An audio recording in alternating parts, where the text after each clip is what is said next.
بسم اللہ الرحمن الرحیم۔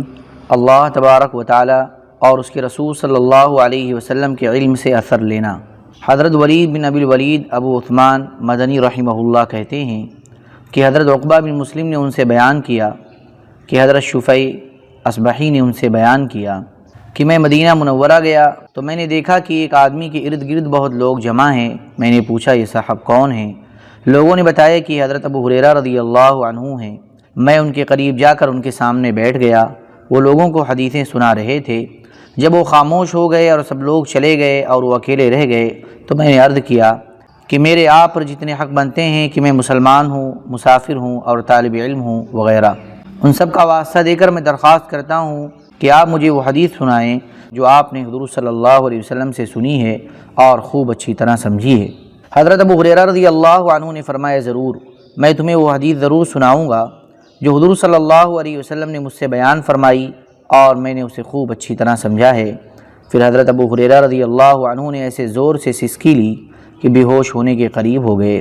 ہم کچھ دیر ٹھہرے رہے، پھر انہیں افاقہ ہوا تو فرمایا میں تمہیں وہ حدیث ضرور سناؤں گا جو حضور صلی اللہ علیہ وسلم نے مجھ سے اس گھر میں بیان فرمائی تھی اور اس وقت میرے اور حضور کے علاوہ اور کوئی نہیں تھا۔ پھر اتنے زور سے سسکی لی کہ بے ہوش ہی ہو گئے۔ پھر انہیں افاقہ ہوا اور انہوں نے اپنا چہرہ پوچھا اور فرمایا میں تمہیں وہ حدیث ضرور سناؤں گا جو حضور صلی اللہ علیہ وسلم نے اس وقت مجھ سے بیان فرمائی تھی جبکہ ہم دونوں اس گھر میں تھے اور ہم دونوں کے علاوہ اور کوئی نہیں تھا۔ اس کے بعد پھر حضرت ابو ہریرہ رضی اللہ عنہ نے اتنی زور سے سسکی لی کہ بے ہوش ہو گئے اور منہ کے بل زمین پر گرنے لگے، لیکن میں نے انہیں سنبھال لیا اور بہت دیر تک انہیں سہارا دے کر سنبھالے رکھا۔ پھر انہیں افاقہ ہوا تو فرمایا کہ مجھ سے حضور صلی اللہ علیہ وسلم نے یہ بیان کیا کہ قیامت کے دن اللہ تبارک و تعالی بندوں کے درمیان فیصلہ کرنے کی طرف متوجہ ہوں گے اور اس وقت کسی میں اللہ کے سامنے کھڑے ہونے کی طاقت نہ ہوگی، بلکہ ہر جماعت گھٹنوں کے بل سر جھکائے ہوئے ہوگی۔ اور اللہ تبارک و تعالی پہلے 3 آدمیوں کو بلائیں گے، ایک وہ آدمی جس نے سارا قرآن یاد کیا، اور دوسرا وہ آدمی جسے اللہ کے راستے میں شہید کیا گیا، اور تیسرا مالدار آدمی۔ پھر اللہ تبارک و تعالی قرآن کے قاری کو فرمائیں گے جو وحی میں نے اپنے رسول پر نازل کی تھی، کیا میں نے وہ تجھے نہیں سکھائی تھی؟ وہ کہے گا اے میرے رب سکھائی تھی۔ اللہ تبارک و تعالی فرمائیں گے تو نے جو کچھ سیکھا تھا اس پر کیا عمل کیا؟ وہ کہے گا میں رات دن اس کی تلاوت کرتا تھا۔ اللہ تبارک و تعالی اس سے فرمائیں گے تو غلط کہتا ہے، اور فرشتے بھی کہیں گے تو غلط کہتا ہے۔ اور اللہ تبارک و تعالی فرمائیں گے تو نے یہ سب کچھ اس لیے کیا تاکہ لوگ تجھے قاری کہیں، سو یہ تجھے کہا جا چکا ہے اور تیرا مقصد حاصل ہو چکا ہے۔ پھر مالدار کو لایا جائے گا اور اللہ تبارک و تعالی اس سے فرمائیں گے کیا میں نے تجھے اس قدر زیادہ وسعت نہیں دی تھی کہ تو کسی کا محتاج نہیں تھا؟ وہ کہے گا جی ہاں بہت وسعت دی تھی۔ اللہ تبارک و تعالی فرمائیں گے جب میں نے تجھے اتنا زیادہ دیا تھا تو نے اس کے مقابلے میں کیا عمل کیے؟ وہ کہے گا میں صلہ رحمی کرتا تھا، صدقہ خیرات کرتا تھا۔ اللہ تبارک و تعالی فرمائیں گے تو غلط کہتا ہے، اور فرشتے بھی کہیں گے تو غلط کہتا ہے۔ پھر اللہ تبارک و تعالی کہیں گے تو نے سب کچھ اس لیے کیا تھا تاکہ لوگ کہیں کہ فلاں بہت سخی ہے، اور یہ کہا جا چکا ہے۔ اور پھر اللہ کے راستے میں شہید ہونے والے کو لایا جائے گا اور اللہ تعالیٰ اس سے فرمائیں گے تمہیں کس وجہ سے قتل کیا گیا؟ وہ کہے گا تو نے اپنے راستے میں جہاد کرنے کا حکم دیا تھا، اس وجہ سے میں نے کفار سے جنگ کی یہاں تک کہ مجھے قتل کر دیا گیا۔ اللہ تبارک و تعالیٰ اس سے فرمائیں گے تو غلط کہتا ہے، اور فرشتے بھی کہیں گے تو غلط کہتا ہے۔ اللہ تبارک و تعالیٰ فرمائیں گے تو نے یہ سب کچھ اس لیے کیا تھا تاکہ یہ کہا جائے کہ فلاں بہت بہادر ہے، اور یہ کہا جا چکا۔ پھر حضور صلی اللہ علیہ وسلم نے میرے گھٹنوں پر ہاتھ مار کر فرمایا اے ابو ہریرہ، اللہ کی مخلوق میں یہی 3 آدمی ہیں جن کے ذریعے قیامت کے دن سب سے پہلے آگ کو بھڑکایا جائے گا۔ یہ حدیث حضرت ابو ہریرہ رضی اللہ عنہ سے سن کر حضرت شفیع حضرت معاویہ رضی اللہ عنہ کی خدمت میں گئے اور انہیں یہ حدیث سنائی۔ حضرت ابو عثمان کہتے ہیں کہ حضرت اعلیٰ بن ابی حکیم رحمہ اللہ حضرت معاویہ رضی اللہ عنہ کے تلوار بردار تھے۔ انہوں نے مجھے یہ واقعہ سنایا کہ ایک آدمی نے حضرت معاویہ رضی اللہ عنہ کے پاس آ کر حضرت ابو ہریرہ رضی اللہ عنہ کی طرف سے یہ حدیث سنائی ہے۔ اسے سن کر حضرت معاویہ رضی اللہ عنہ نے فرمایا جب ان تینوں کے ساتھ یہ کیا جائے گا تو باقی لوگوں کے ساتھ کیا ہوگا؟ پھر حضرت معاویہ رضی اللہ عنہ نے رونا شروع کیا اور اتنا زیادہ روئے کہ ہمیں گمان ہونے لگا کہ شاید وہ ہلاک ہو جائیں گے، اور ہم نے کہا یہ آدمی تو ہمارے پاس بہت خطرناک خبر لے کر آیا ہے۔ پھر حضرت معاویہ رضی اللہ عنہ کو افاقہ ہوا اور انہوں نے اپنا چہرہ صاف کیا اور فرمایا اللہ اور اس کے رسول نے سچ فرمایا ہے، من كان يريد الحياة الدنيا وزينتها نوفي إليهم أعمالهم فيها وهم فيها لا يبخسون أولئك الذين ليس لهم في الآخرة إلا النار وحبط ما صنعوا فيها وباطل ما كانوا يعملون۔ ترجمہ: جو شخص اپنے اعمال خیر سے محض حیات دنیاوی کی منفعت اور اس کی رونق کا حاصل کرنا چاہتا ہے تو ہم ان لوگوں کے ان اعمال کی جزا ان کو دنیا ہی میں پورے طور سے بھگتا دیتے ہیں اور ان کے لیے دنیا میں کچھ کمی نہیں ہوتی۔ یہ ایسے لوگ ہیں کہ ان کے لیے آخرت میں بجز دوزخ کے اور کچھ ثواب وغیرہ نہیں ہے، اور انہوں نے جو کچھ کیا تھا وہ آخرت میں سب کا سب ناکارہ ثابت ہوگا، اور واقعی میں جو کچھ کر رہے ہیں وہ اب بھی بے اثر ہے۔ حضرت ابو سلمہ بن عبد الرحمن بن عوف رضی اللہ عنہ فرماتے ہیں کہ مروہ پر حضرت عبداللہ بن عمر اور حضرت عبداللہ بن عمرو بن عاص رضی اللہ عنہم کی آپس میں ملاقات ہوئی۔ وہ دونوں کچھ دیر آپس میں باتیں کرتے رہے، پھر حضرت عبداللہ بن عمرو رضی اللہ عنہ چلے گئے اور حضرت عبداللہ بن عمر رضی اللہ عنہ وہاں روتے ہوئے رہ گئے۔ تو ایک آدمی نے ان سے پوچھا، اے ابو عبد الرحمن، آپ کیوں رو رہے ہیں؟ حضرت ابن عمر رضی اللہ عنہما نے فرمایا، یہ صاحب یعنی حضرت عبداللہ بن عمرو رضی اللہ عنہ ابھی بتا کر گئے ہیں کہ انہوں نے حضور صلی اللہ علیہ وسلم کو یہ فرماتے ہوئے سنا ہے کہ جس کے دل میں رائی کے دانے کے برابر بھی تکبر ہوگا، اللہ تبارک و تعالیٰ اسے چہرے کے بل آگ میں ڈال دیں گے۔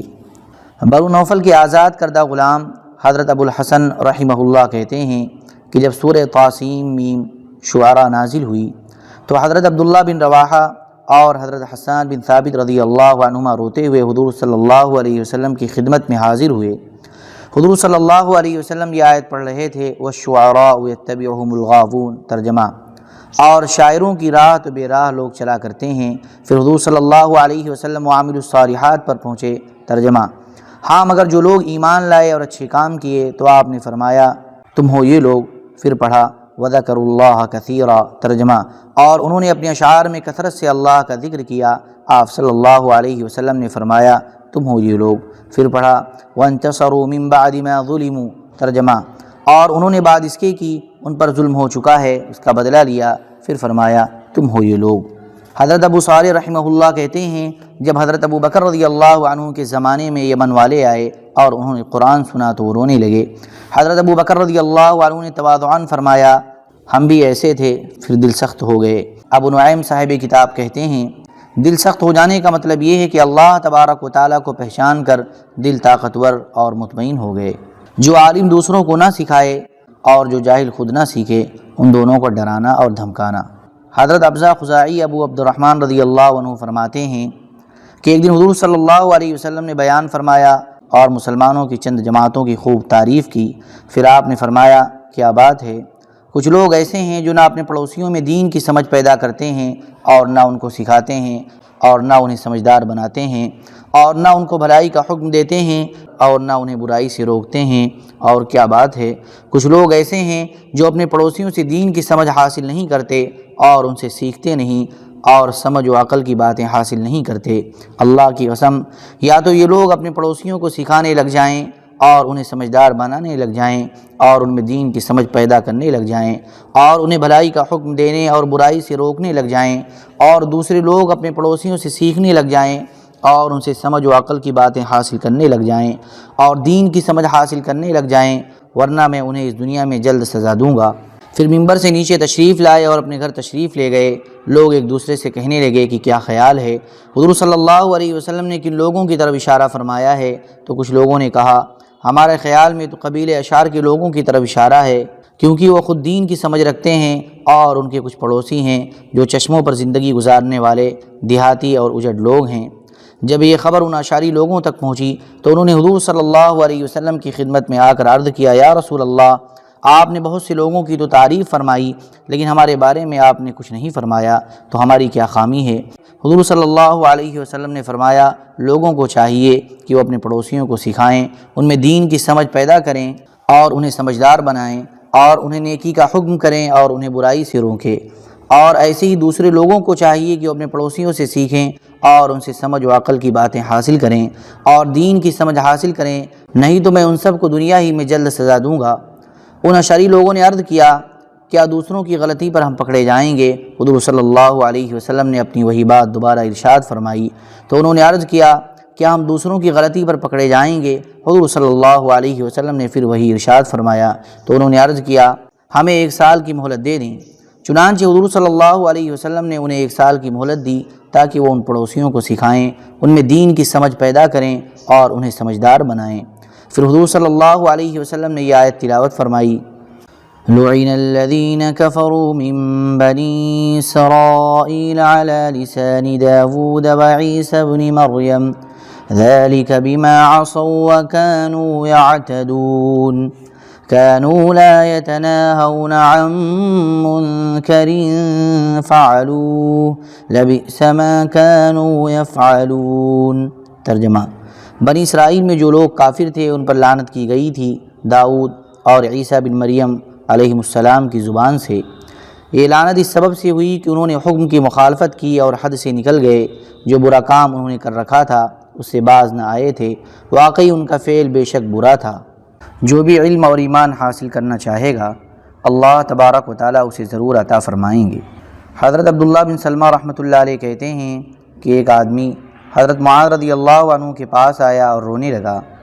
حضرت معاذ رضی اللہ عنہ نے فرمایا، کیوں روتے ہو؟ اس آدمی نے کہا، نہ تو میں اس وجہ سے روتا ہوں کہ میرے اور آپ کے درمیان کوئی رشتہ داری ہے، اور نہ اس وجہ سے روتا ہوں کہ مجھے آپ سے کچھ دنیا ملا کرتی تھی جو آپ کے انتقال کے بعد مجھے نہیں ملے گی، بلکہ اس وجہ سے روتا ہوں کہ میں آپ سے علم حاصل کیا کرتا تھا اور اب مجھے ڈر ہے کہ یہ علم حاصل کرنے کا سلسلہ ختم ہو جائے گا۔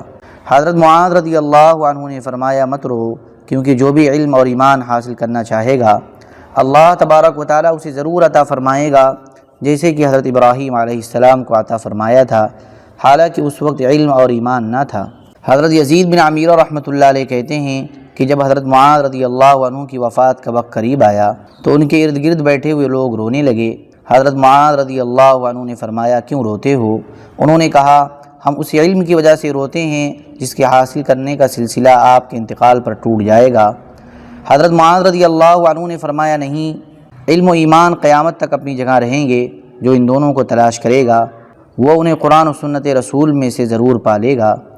چونکہ قرآن مجید معیار ہے، اس لیے ہر کلام کو قرآن پر پیش کرو اور قرآن کو کسی کلام پر پیش مت کرو۔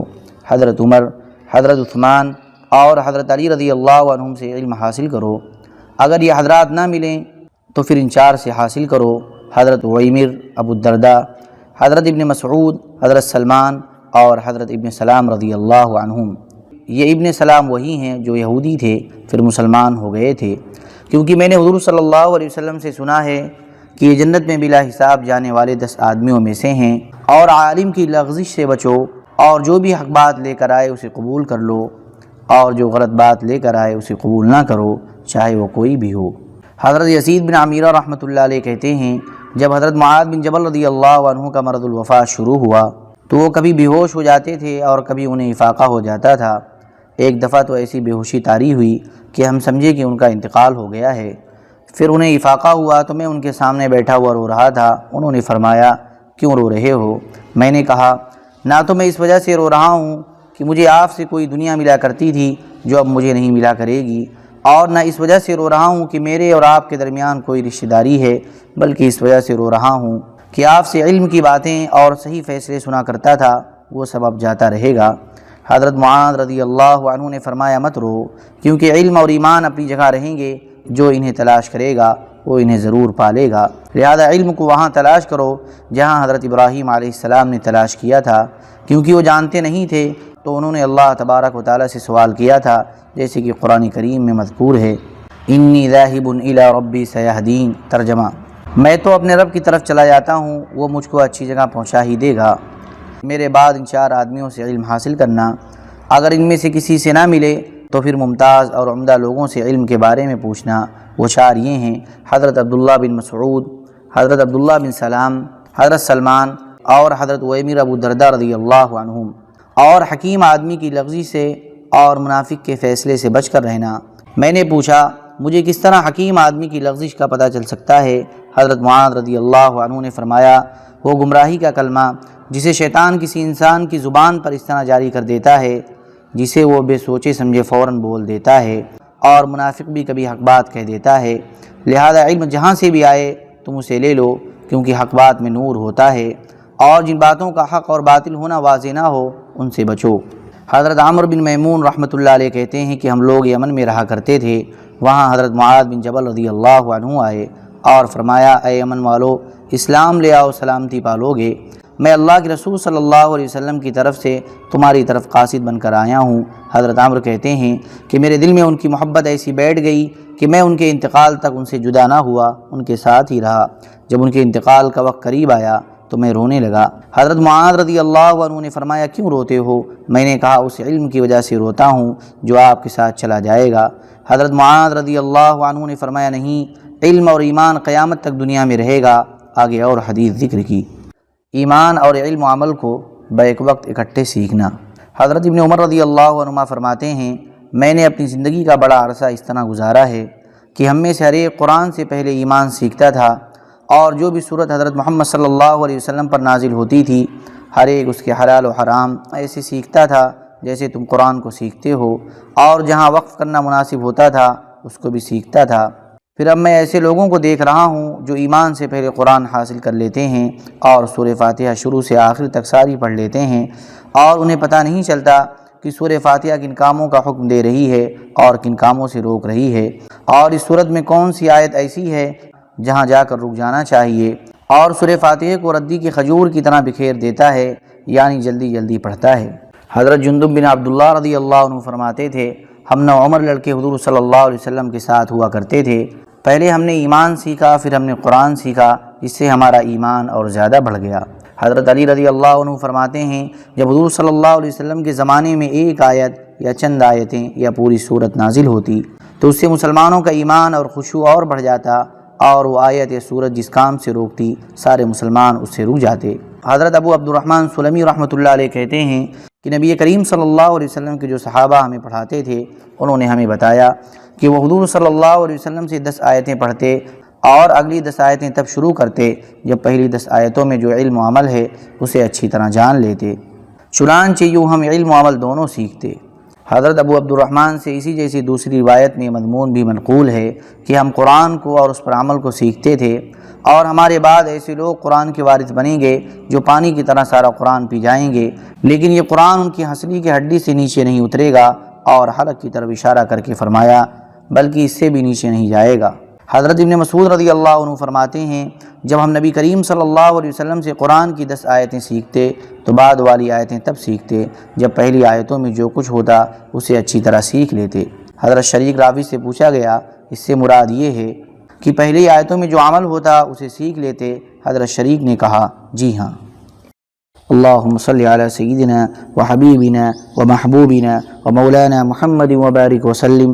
سبحان ربک رب العزة عما یصفون وسلام علی المرسلین والحمد للہ رب العالمین۔